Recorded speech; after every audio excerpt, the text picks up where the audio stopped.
Hello दोस्तों, lazy learning में आपका बहुत बहुत स्वागत है। अगर आप एसबीआई पीओ 2020 के लिए प्रिपेयर कर रहे हैं और इस बार एग्जाम देके क्रैक करना चाहते हैं, अगले साल आप एक पीओ बनना चाहते हैं, तो डेफिनेटली ये वीडियो आपके लिए बहुत ज्यादा इंपॉर्टेंट है। तो चलिए शुरू करते हैं आज का वीडियो। सबसे पहले हम ये देखते हैं कि इस वीडियो में हम किस किस बारे में बात करेंगे। हम बात करेंगे एलिजिबिलिटी क्राइटेरिया के बारे में, एग्जाम्स पैटर्न के बारे में, कट ऑफ के बारे में, और उसके साथ सबसे इंपॉर्टेंट दोस्तों, प्रीलिम्स और जो मेंस एग्जाम है इनका डिफरेंट अप्रोच आप कैसे लें एग्जाम के स्ट्रैटेजी से, एग्जाम के पॉइंट ऑफ व्यू से, किस तरह से हम उस एग्जाम को देखें।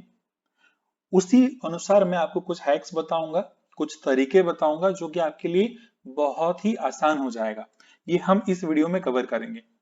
इसके बाद इसके ट्रेलिंग में मैं एक और वीडियो बनाऊंगा जिसमें हम डिटेल सिलेबस देखेंगे और टेलर मेड स्ट्रैटेजी देखेंगे उस सिलेबस का। तो बेसिकली क्या क्या सिलेबस उसमें आता है, जो कि सबसे ज्यादा इंपॉर्टेंट वेटेज है, और उन सिलेबस को कवर करने के लिए हम कस्टमाइज स्ट्रैटेजी बनाएंगे। मैं आपको तरीके बताऊंगा कि कैसे हम कस्टमाइज करेंगे स्ट्रैटेजी को, क्योंकि सबका स्ट्रैटेजी एक दूसरे पे काम नहीं करता। हमें सिर्फ अपने लिए अपना एक स्ट्रैटेजी फॉर्म करना है।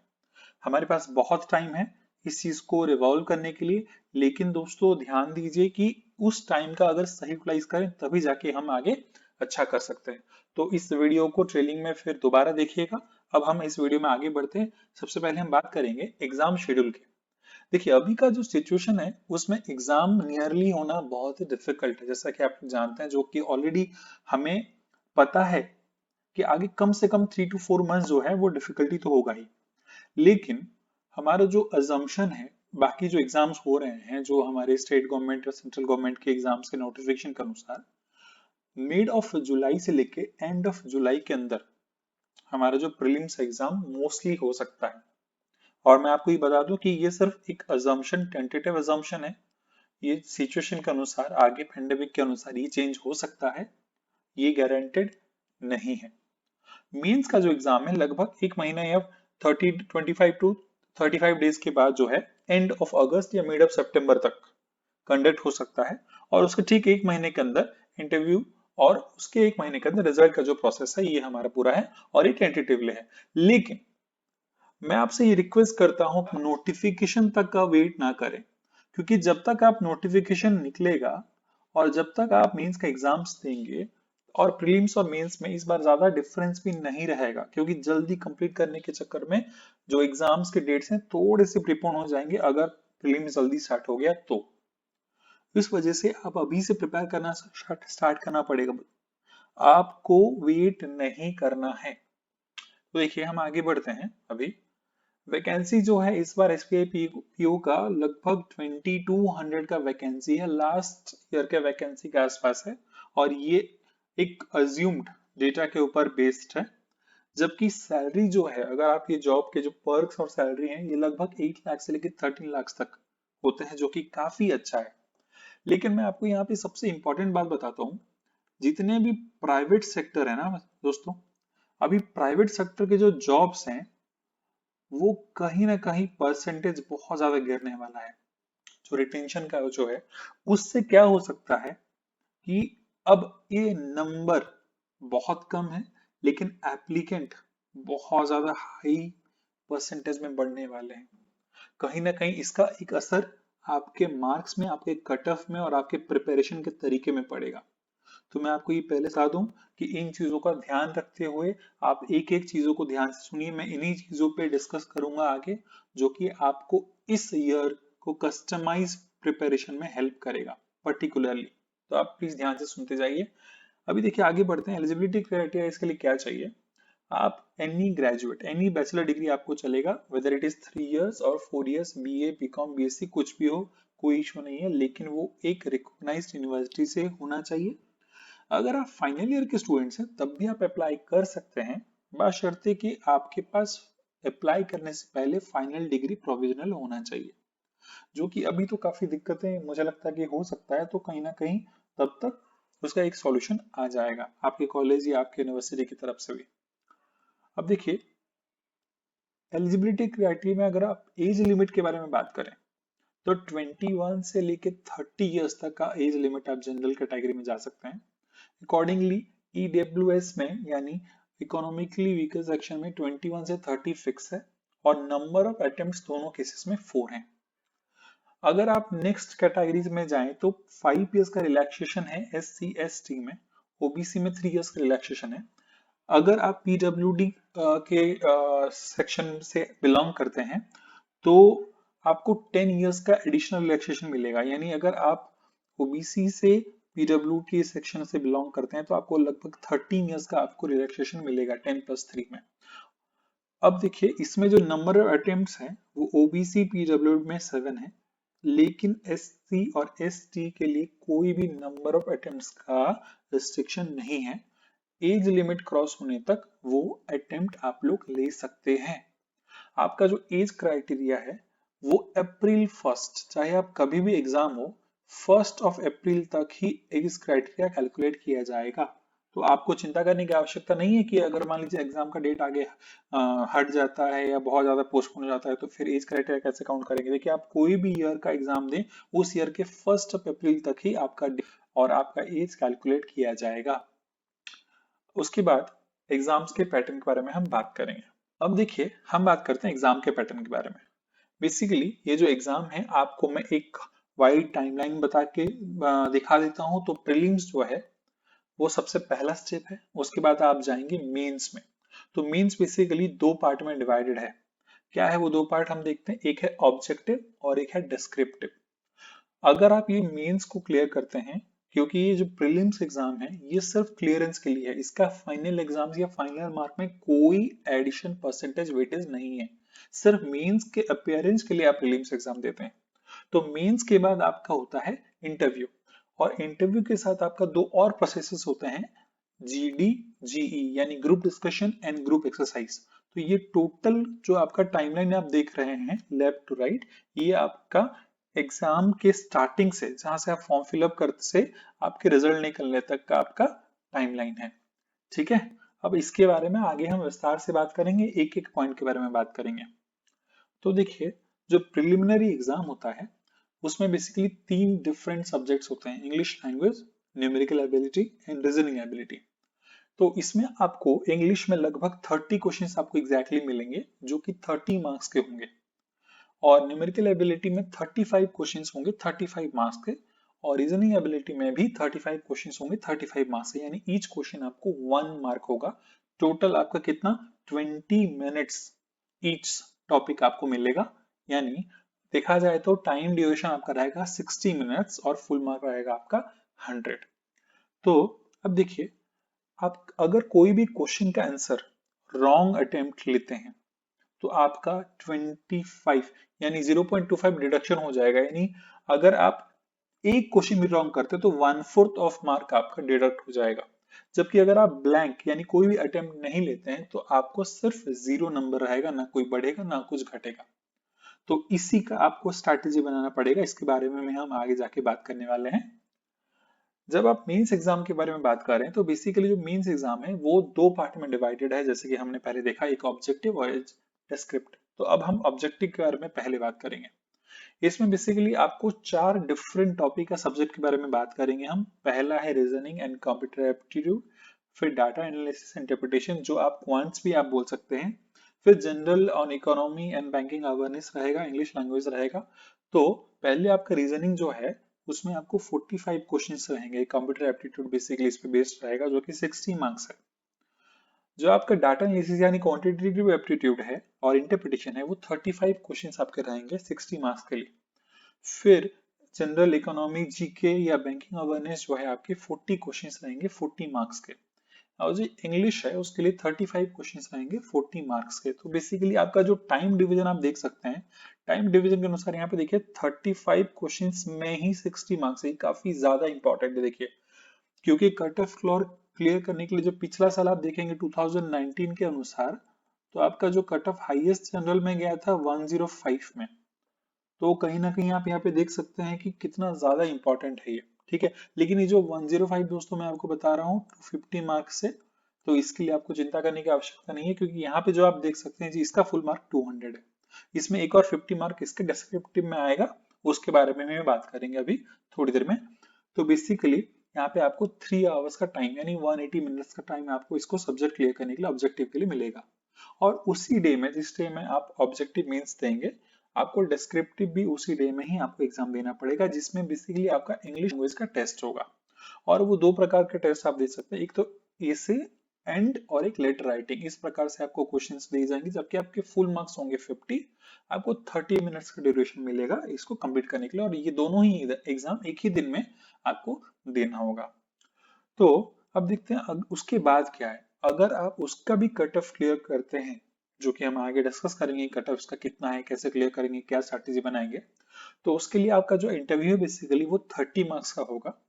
ग्रुप डिस्कशन यानी आपको एक टॉपिक दिया जाएगा जिसके बारे में आपको बात करना है, और सारे जो आपके ग्रुप में जो आपको कोलिग्स मिलेंगे, कंपिटेंट मिलेंगे, एप्लीकेंट्स मिलेंगे, उनके साथ एक डिस्कशन करना है, और वो डिस्कशन का एक कंक्लूजन निकालना है। और ग्रुप एक्सरसाइज बेसिकली एक छोटा सा कोई इशू होगा या कोई प्रॉब्लम होगा जो कि रेज किया जाएगा, उसमें आपको एक क्यूमुलेटिव व्यू लाना है। ठीक है, ये ग्रुप एक्सरसाइज आपको 10 मार्क्स का, टोटल आपका यहाँ पे आपको 50 मार्क का वेटेज हो जाता है। तो 200 आपका हो गया ऑब्जेक्टिव में से, और यहाँ पे डिस्क्रिप्टिव में से, और 50 मार्क्स हो गया आपका इंटरव्यू में से। तो 250 प्लस 50, इस हिसाब से आपका एग्जाम्स होने वाला है।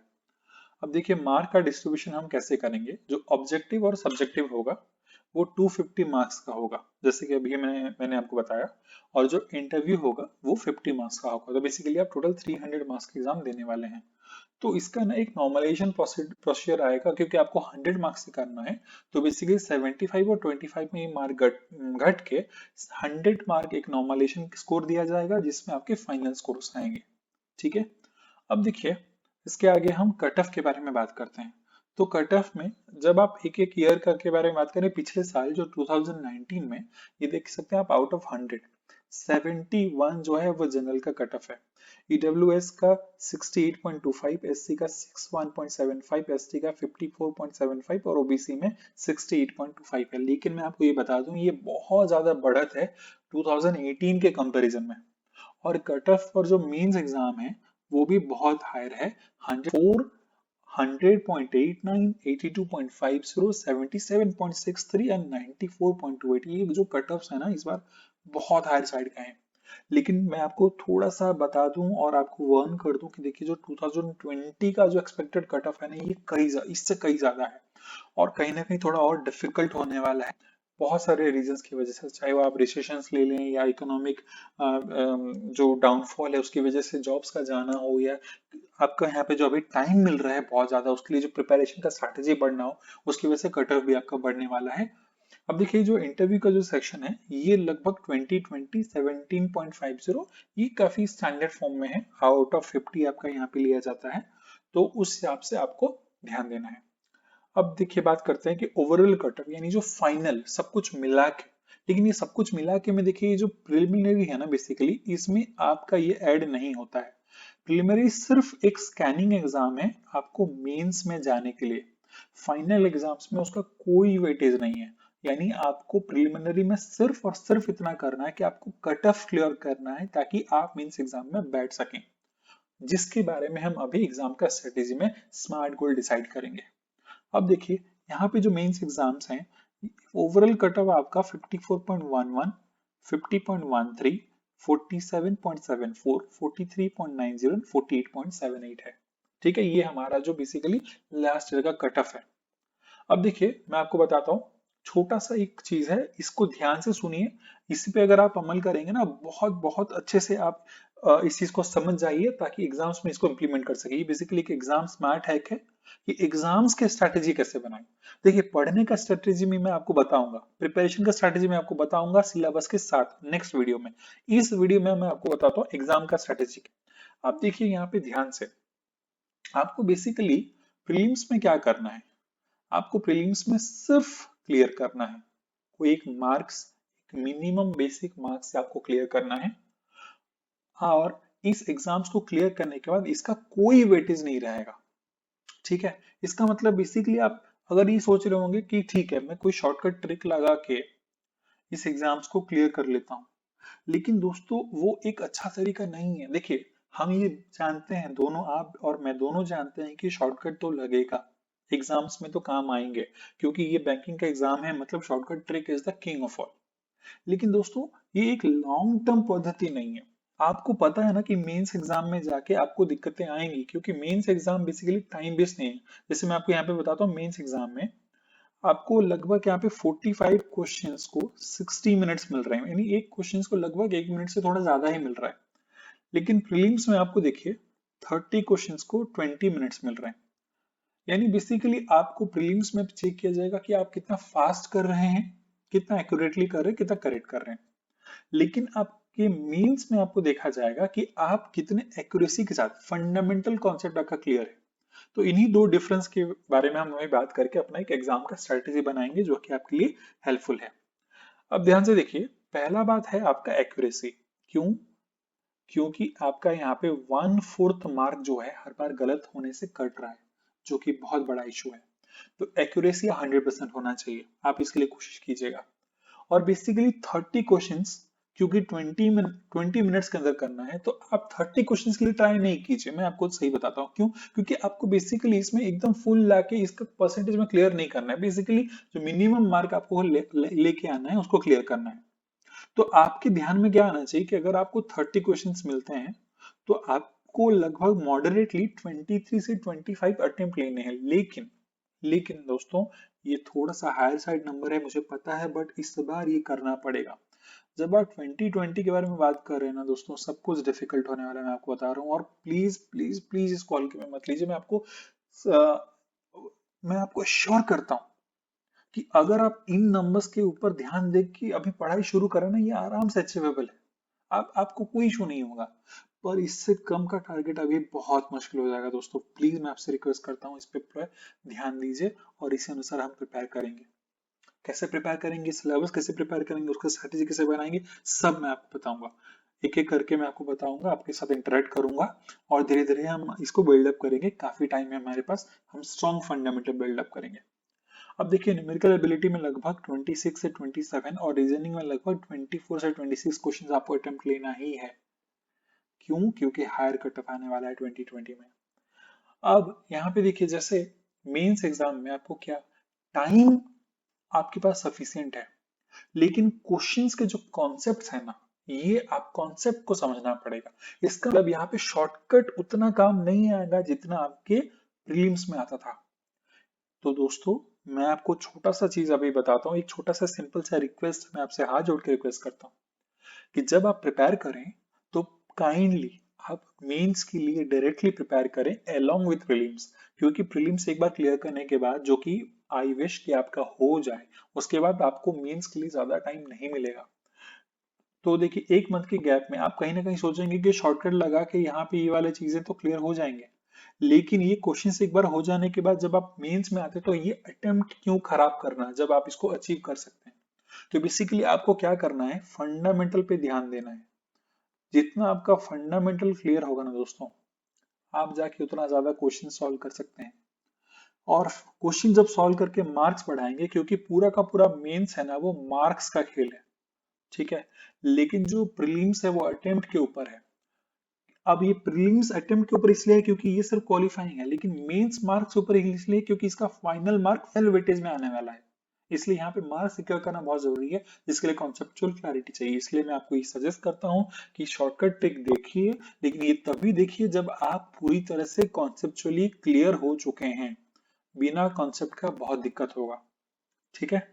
अब आगे बढ़ते हैं। देखिए यहाँ पे जब एक्सपेक्टेड कट ऑफ, जो हम जिसके बारे में हम आगे बात करेंगे, लगभग आप जब प्रीलिम्स 2020 के बारे में बात करें आउट ऑफ 100, तो मेरा मानना है कि एक्सपेक्टेड कट ऑफ लगभग 73 से 78 हो जाएगा। तो कम से कम अगर आप इतना क्वेश्चंस नहीं करते हो, ये जो क्वेश्चंस प्रीलिम्स में जैसे 23 क्वेश्चंस इंग्लिश में, 26 क्वेश्चंस न्यूमेरिकल एबिलिटी में, 24 क्वेश्चन रीजनिंग एबिलिटी में, तो लगभग ये सब मिला के आपके 73 क्वेश्चंस हो रहे हैं। 73 क्वेश्चंस अगर आप नहीं कर पाते हो, 73 मार्क्स अगर आप नहीं ला पाते हो, तो बहुत दिक्कत होने वाला है। आप सिक्योर नहीं कर पाएंगे अपना जो रैंक है, क्योंकि मिनिमम 73 का कट ऑफ तो हमारा इस बार जाएगा ही जाएगा।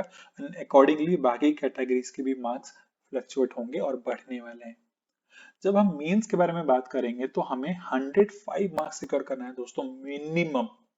कैसे, देखिए ध्यान से, यहाँ पे जब मैं आपको बता रहा हूँ तो इसको मार्क्स के बेसिस में मैंने डिस्ट्रीब्यूट किया है। रीजनिंग एंड कंप्यूटर एबिलिटी में, एप्टीट्यूड में आपको कम से कम 15 मार्क्स लेके आने, कम, इससे कम आप नहीं ला सकते। अब देखिए क्वांटिटेटिव जो डाटा एनालिसिस है उसमें कम से कम 11 टू 12 मार्क्स आपको लेके आने हैं। जो इकोनॉमी जनरल नॉलेज है, बैंकिंग अवेयरनेस है, उसमें कम से कम 24 मार्क्स एंड इंग्लिश लैंग्वेज में कम से कम 25 मार्क्स आपको लेके आने हैं दोस्तों।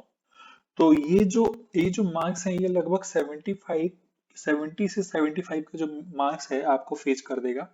उसके बाद इसमें जो आपका मिल जाएगा आपके डिस्क्रिप्टिव, जो इंग्लिश का राइटिंग और जो स्किल और ऐसे है, उसमें आपका मार्क्स मिला के 105 से लेके 110 तक का मार्क, यानी आउट ऑफ 250 हमें लाना है। 200 मार्क जैसे हमने अभी किया, प्लस 50 मार्क जो आपका डिस्क्रिप्टिव से है। तो यहाँ पे ये दो 250 मिला के लगभग इतना मार्क तो आपको लाना ही पड़ेगा, ठीक है। और उसी अनुसार कट ऑफ जो ओवरऑल कट ऑफ है वो भी बढ़ के 55 से 57 हो जाएगा। तो इसे जैसे मैं दोस्तों आपसे बात करूं, आप अगर AWS में एग्जाम दे रहे हैं तो 70 से 72 का कट ऑफ मान के चलिए। ओवरऑल जो आपका 250 से 99 से लेके 102 का कट ऑफ, एंड ओवरऑली आपका 51 से 53। अगर आप SC से एग्जाम दे रहे हैं तो 62 से 65 प्रीलिम्स के लिए आपको टारगेट करना है, 82 से 85 आपका 250 से टारगेट करना है, और 47 से 50 ओवरऑल टारगेट करना है। हालांकि ये अच्छी बात है कि सेक्शनल कट ऑफ नहीं है, पर ये अपने आप में एक स्ट्रॉन्ग पॉइंट भी है, देखिए, क्योंकि जो पार्ट में से आप सबसे ज्यादा स्ट्रॉन्ग है, आपको पता है उसका मार्क बढ़ा देंगे। तो जिसमें आपको थोड़ा सा लगता है कि हाँ कहीं ना कहीं आप एक वीक पार्ट रह जाता है, तो उसको एक बैलेंस तरीके से आपको करना पड़ेगा, ताकि आपका जो ओवरऑल मार्क्स है वो ज्यादा रहे। हालांकि एक सब्जेक्ट में या एक पर्टिकुलर पार्ट में अगर आप थोड़े कम भी रह जाए तो आपके जो स्ट्रॉन्ग पार्ट है आप उसमें उसको मेकअप कर लें। तो इसके साथ मैं आपको बताता हूँ कि इस नेक्स्ट वीडियो में मैं आपको बताऊंगा कि इसका एग्जैक्टली सिलेबस क्या है, हम इसको कैसे वन बाय वन हम एक एक सिलेबस की इंपॉर्टेंस को कैसे कवर करेंगे। तो बेसिकली ईच टॉपिक में से कैसे हम टाइम डिवाइड करेंगे, और कैसे हम उसके बाद अपने सिलेबस को कस्टमाइज करेंगे, यानी ये हमारे टाइमिंग स्लॉट में हम सिलेबस को कस्टमाइज करेंगे। लेकिन मैं ये नहीं कह रहा हूँ कि पर्टिकुलर टाइम में यही पढ़ें, नहीं। टाइम स्लॉट का मतलब है दोस्तों जो हमारे पास टाइमलाइन है, मतलब अभी से लेके हमारे एग्जाम तक का जो टाइम स्लॉट है उसको हम कैसे कस्टमाइज करें, इस बारे में हम बात करेंगे। और जुड़े रहिए हमारे साथ। Thank you so much for your patience. मुझे बहुत बहुत बहुत खुशी है कि आप मेरी बात सुने और आगे भी सुनते रहिए। अब मैं आपको भरोसा दिलाता हूँ कि आपके एग्जाम तक मैं आपके साथ रहूंगा। Thank you so much. Stay safe, stay healthy. Thank you.